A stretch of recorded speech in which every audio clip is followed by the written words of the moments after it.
Assam senior badminton ক্লাবৰ উদ্যোগত যি এই ভেটেৰেন চেম্পিয়নশ্বিপৰ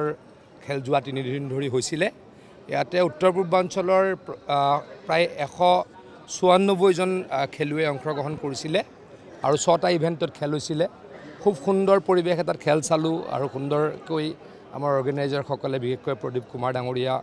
দিগন্ত কলিতা ডাঙৰীয়া পাৰ্থ সাৰথী মহন্ত ডাঙৰীয়াহঁতে খুব ভালদৰে অৰ্গেনাইজ কৰিছে আৰু গোটেই উত্তৰ পূৰ্বাঞ্চলৰ পৰা প্লেয়াৰসকল আহিছে আৰু আগতে কলিকতাৰ পৰা আহিছিলে আহাবাৰো হয়তো আহিব আৰু ডাঙৰকৈ হ'ব বুলি অৰ্গেনাইজাৰসকলে কোৱাত অত্যন্ত জানি সুখী হৈছোঁ আৰু ভাল হোক তাৰ কাৰণে ভগৱানৰ ওচৰত প্ৰাৰ্থনা জনাইছোঁ আসাম বেডমিণ্টন ভেটাৰান এছ'চিয়েশ্যন এটা আমি বহুত পুৰণা আমি এটা ক্লাব আমি খুলিছিলোঁ 2006 হৈছিল নহয় 2006 হৈছিল কোভিডৰ কাৰণে আমি বহুত দিন খেল পাতিব পৰা নাছিলোঁ 7খন আগতে পাতিছোঁ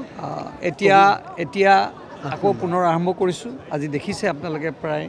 200 গৰাকী খেলুৱৈ নৰ্থ ইষ্টৰ পৰা আহিছে আৰু খুব সুন্দৰ প্ৰতিযোগিতা হৈছে 4,25,000 ওপৰৰ প্ৰাইজ মানি ৰাখিছোঁ আৰু সকলোতকৈ ডাঙৰ কথা 35ৰ ওপৰত চব আপ টু 55লৈ আছে আৰু আশা কৰিছোঁ যে এই ক্লাবে এক নতুন দিশলৈ লৈ যাব আৰু অহাবাৰ আমি নৰ্দাৰ্ণ ইণ্ডিয়া আনকি ভূটান নেপাল আৰু কলিকতাৰ পৰা যোৱাবাৰ আমাৰ তাত খেলিবলৈ আহিছিল এইবাৰ ভুল শুদ্ধৰ মাজেৰে আমি খেলখন শেষ কৰিলোঁ আৰু চবৰে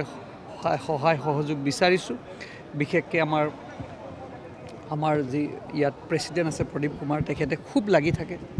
আৰু তেখেতৰ নেতৃত্বতে আমি খেলখন আজি সমাপ্ত কৰিলোঁ আজি পীযুষ হাজৰিকা ডাঙৰীয়া নিজেই আছিল খেলত এই সামৰণি অনুষ্ঠানত এডভোকেট জেনেৰেল লন শইকীয়া আছিল পাৰ্থ সাৰথী মহন্ত আছিল গোটেইবিলাক আমি বন্ধুৰ দৰে আমি আজি এই খেলখন পাতি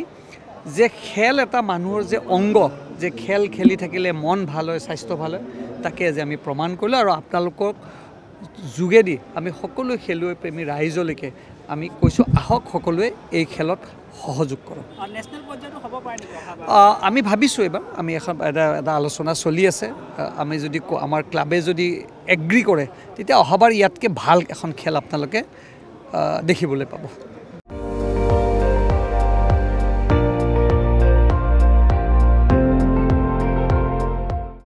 আপুনি চাই আছে ND24 সৰ্বশ্ৰেষ্ঠ নহয় সৰ্বোত্তমৰ দৌৰ